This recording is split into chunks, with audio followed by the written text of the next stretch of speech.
is Kirsten Banks. I've been a nurse since 2002.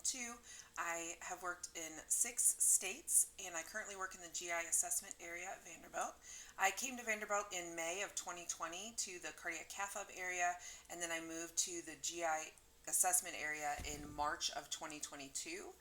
And since I have been in that area, I have taken on multiple leadership roles and done different things to change in the GI assessment area itself to not only help myself learn more about GI because I have a full cardiac background, but to make it better for new employees that are coming in and for the nurses that do work there to be able to share their experience and knowledge with us before they retire.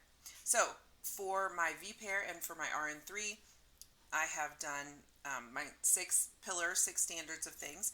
For exemplary professional practice, I was on the social committee for our Christmas party. Well, I was on the social committee for multiple things that we did this past year, but most recently I was very helpful. I took on a leadership role for the Christmas party, and I did the giveaways. I was in charge of that, handled it all during the Christmas party, was part of multiple meetings and brainstorming sessions to put all the Christmas party events together for our area. I also did a bowel prep survey, which I'm actually continuing now so that we can continue to monitor that. Through the shared governance, it was reported that multiple patients were not clean for their colonoscopies, which is specifically what we do, give those instructions. So other departments that work with GI were asking, how can we really monitor this, or this is a problem. So as the assessment team, we decided to do a survey. I was part of that brainstorming team and part of the select few of us that continued to do that survey for a full quarter so that we can monitor and probably try to identify what could be factors contributing to patients not being clean. We did all of that. I have included the meeting minutes, an email, and the results of that survey. We did that for a full quarter. We presented it through shared governance, and we really discovered that there wasn't a lot of similarities or anything specific that we were doing that was contributing to that. We also discovered that nationwide facilities our size run about a 15 to 20% not clean rate for colonoscopies, and we consistently run about a 5% or less rate. So we're really proud of that, and we're going to be continuing that, and I'm working to get that developed in our department. For transformational leadership, I precepted a new employee. Her name is Jennifer Buffalo. She started in our department in November of this past year, and I actually wrote the orientation model that we use, and so I was with her the whole time. We did weekly check-ins. She was actually physically with me one day a week, but we had multiple emails, multiple sessions where we were reviewing things that went on during her orientation process, and I checked in with her, with our manager, and then with each person that she was precepting with to make sure that she was staying up to where we wanted her to be and accomplishing the things that needed to be done during her orientation, and I've submitted that information. For structural empowerment, I did a motility presentation. One thing that I felt was lacking in our department was education for the staff, especially those that have not come from the GI lab. I think traditionally in our department, a lot of nurses came from the GI lab, and that's not the case now since COVID and things have changed. So I really have been working on education. One specific thing I did was go to the motility department in the GI lab and learn all about those different things that we do through motility with the nurse that works there, and then come back and present that to our staff, and then separately to our PRN staff that maybe aren't familiar with that all the time. So I did 2 presentations of that. I did include that for my submission in my files. The other thing I did I won an award. I won the Shining Star Award this past quarter for the GI department. Now, the biggest thing that I feel like I would like to highlight is my new knowledge, innovation, and improvements for professional presentation. I did our orientation process.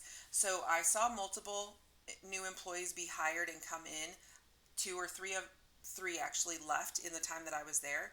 We spend about 5 or 6 weeks training those new nurses in the department, and we put a lot into making sure that that they sit with us and things. But we were kind of in a transition period with leadership, and the leader that we had at the time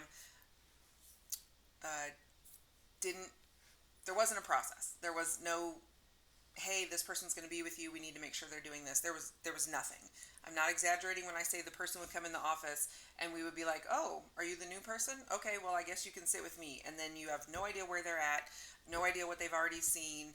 They don't really know what they've already seen because this is all brand new. So I created a calendar and put on there, of course, every day that they're going to be in the office, the standards that they need to be meeting at that time, what the nurse needs to be teaching them at each separate level, and then weekly check-ins with the preceptor, daily check-ins with the person that they're training with for the preceptor to do.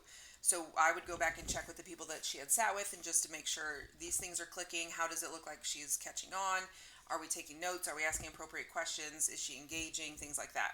And then we would meet with the manager to talk about how things are going. And then I also put in there multiple other places that she can go during the I'm sorry, not she, but whoever, go during the orientation process to view other parts of the GI lab, because there's multiple parts to GI. Obviously, you could go into the lab itself, you can go to our specialty area, you can see in the clinic. But if you come in from an outside facility and you're not familiar with any of that, it's hard to tell the patient even where to go or what's going to happen if you've never seen it yourself. So I built all of those into the orientation process. And then I created a preceptor checklist so that we, as the preceptor, know exactly what we need to do to get everything ready for this new employee. Get the desk ready, make a booklet, and then keep checking in with them. And we have, like, they have access to the O Drive, they have access to Epic, they're doing their learning exchange. So I built all of those things into our 5-week orientation process. And then we do check-ins with the manager to make sure that we're communicating with leadership that these things are going well, or maybe we need some other training or assistance in other areas. So I did create all of that on my own, and we used it for one employee already. We now have another employee coming, and then we're going to use that for that employee too. And so this is not me doing it. Now we have another person in our department doing the preceptor part of that, and we talked about it. I had already shared it with everybody, but she's ready to go for that. And then I have the educational things that I do, but that wasn't in what I submitted. But that's everything that I do for our department and everything that I've submitted, and hopefully everything is up to par. Thank you. Bye.